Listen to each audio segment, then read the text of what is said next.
Earlier, Chairman of the Nigerian Labour Congress in Rivers State, Alex Agwanwo, told Nigerian Info FM that the union will organize a nationwide strike over the new pump price of petrol.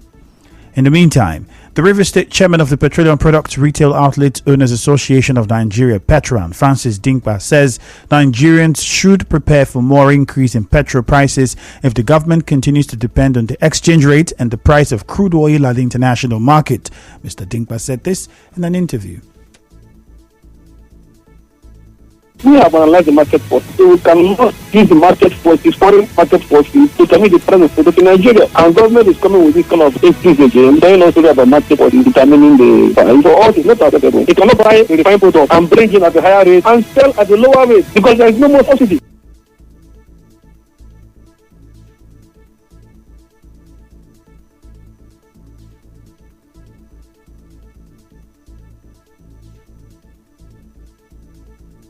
Apologies for that mix-up. Yesterday, the House of Representatives rejected an amendment to a motion seeking to suspend the recent increase in the pump price of petrol.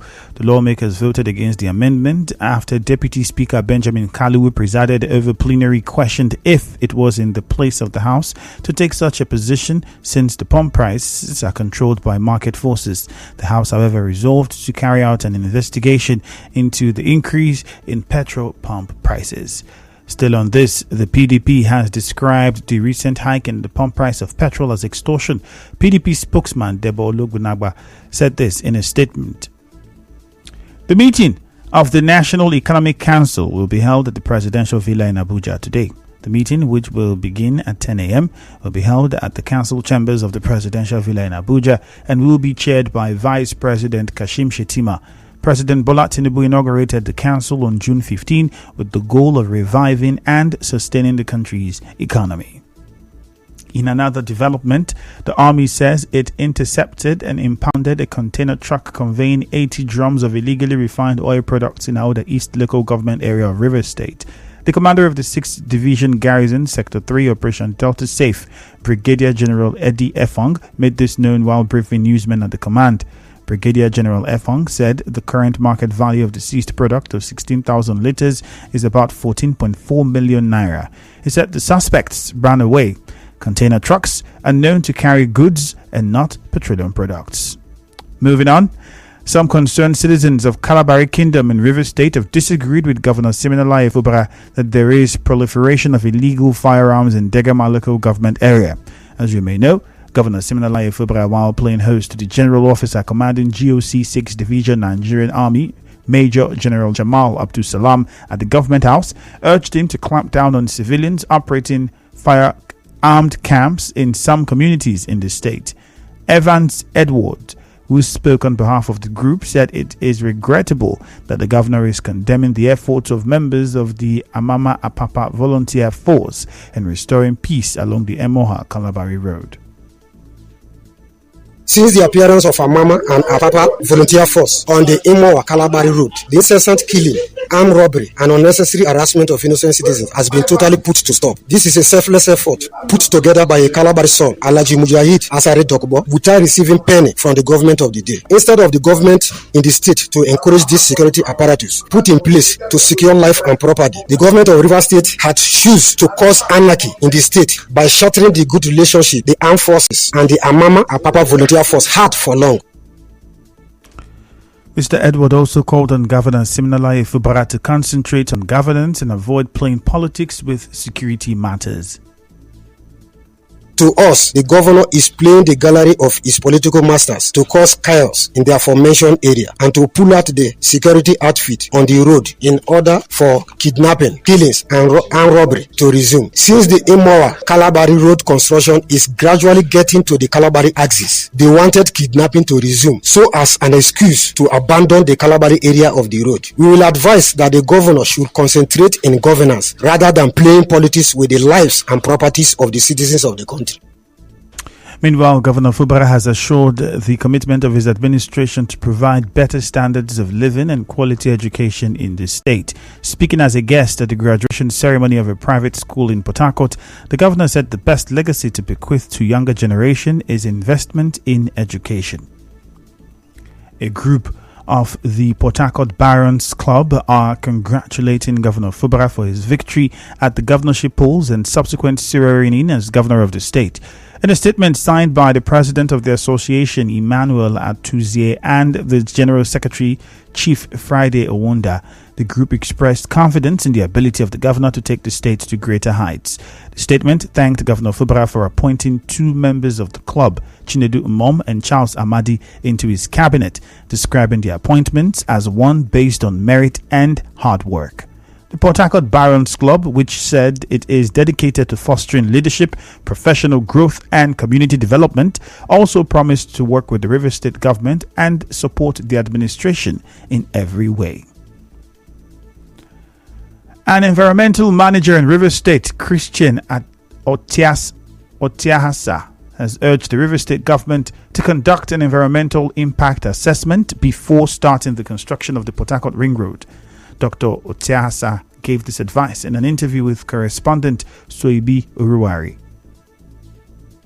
A project of this magnitude, crisscrossing several communities, does not have an environmental impact assessment report. Government should take the lead in obeying its laws. The EIA Act does not exempt project of this magnitude from environmental impact study. We cannot begin to cherry pick when and how, where EIA must be done. If government begins to disobey its laws, it will lose the moral impetus to enforce corporate environmental compliance.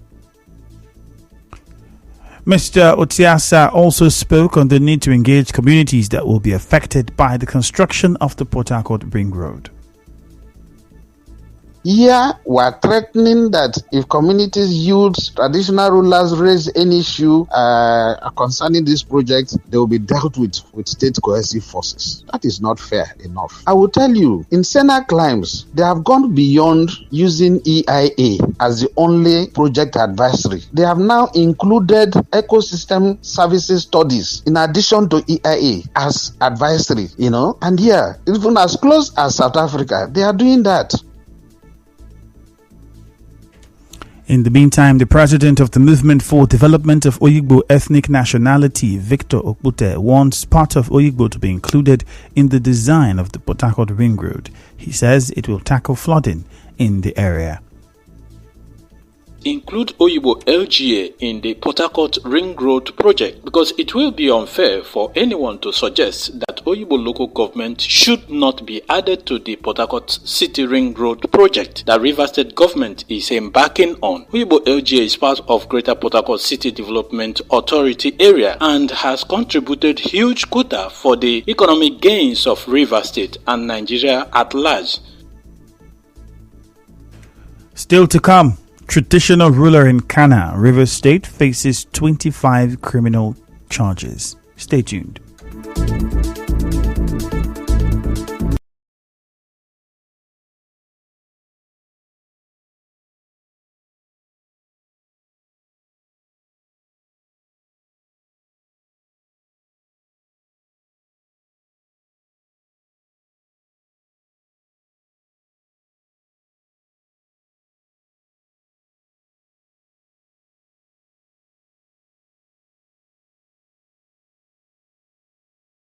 Boy community in Kana local government area of Rivers State, King Talo Tongwe has pleaded not guilty to 25 count criminal charges.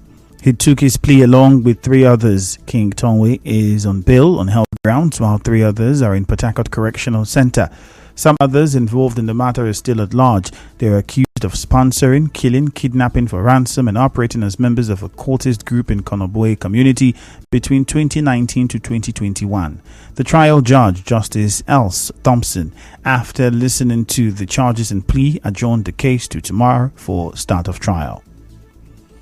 The Supreme Court of Nigeria has clarified that the Chief Justice of Nigeria, Justice Olukayode Ariwola, did not have a telephone conversation with President Bola Tinubu or anyone else on the ongoing presidential election petition for the 2023 election.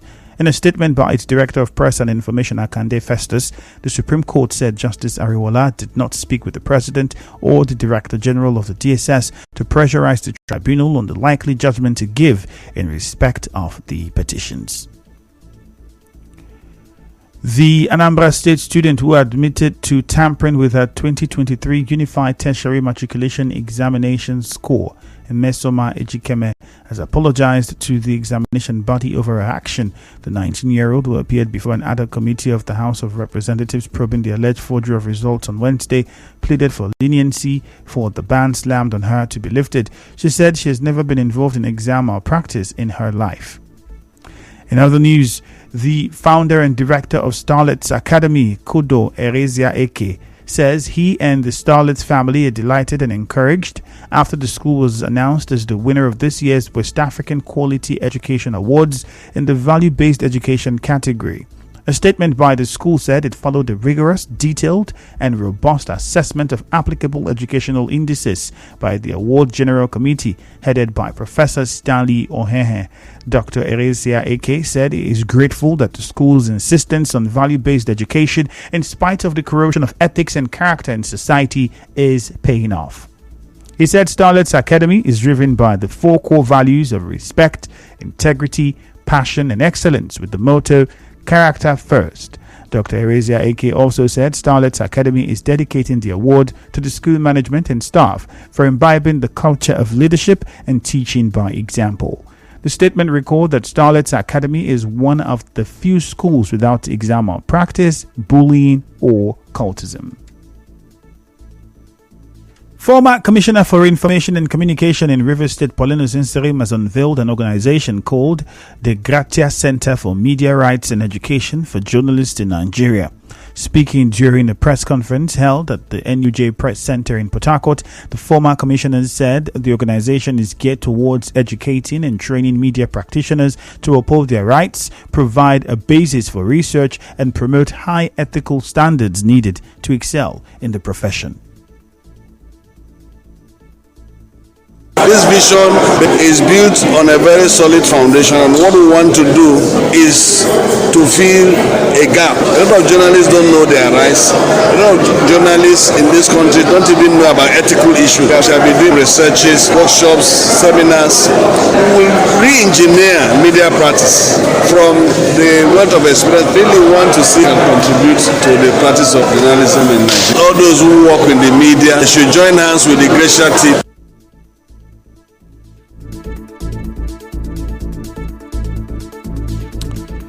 Mr. Inserim, who is also the chairman of the Nigerian Institute of Public Relations NIPR River State chapter, said membership in this not-for-profit organization is open for journalists irrespective of sex, ethnic group, political and religious creed.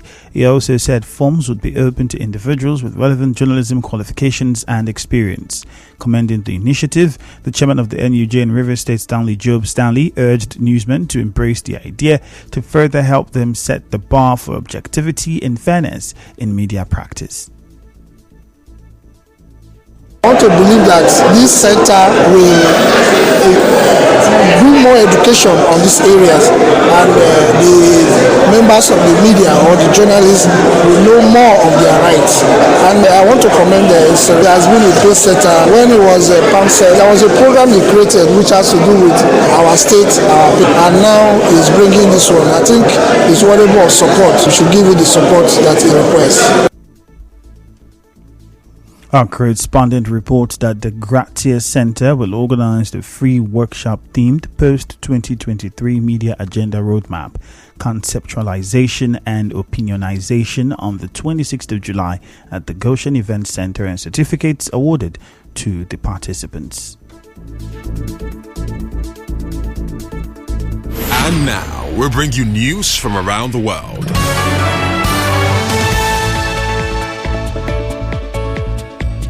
A shooting has left 2 people dead in the center of Auckland, New Zealand, hours before the city was due to open the FIFA Women's World Cup. 6 other people, including police officers, were injured, and the gunman is also dead after the incident on a construction site in the Central Business District.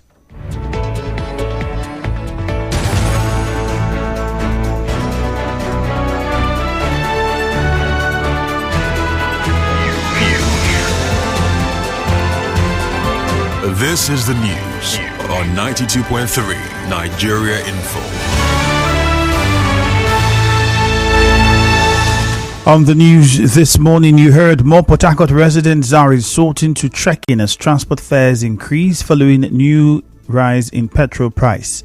NLC is to meet over the new petrol price increase. NLC is to meet over the increase in the price of petrol. The army has seized a container truck with 14.4 million naira worth of illegally refined products in Rivers State. Governor Fubara has promised a better standard of living for Rivers people. Traditional ruler in Kana, Rivers State, is facing 25 criminal charges and denying having a final outcome on the following deadly shooting in New Zealand hours before FIFA Women's World Cup. The news was edited by Choma Ezewa for cloudy weather expected in Port Harcourt this morning. My name is Ifeami Andrew. Good morning.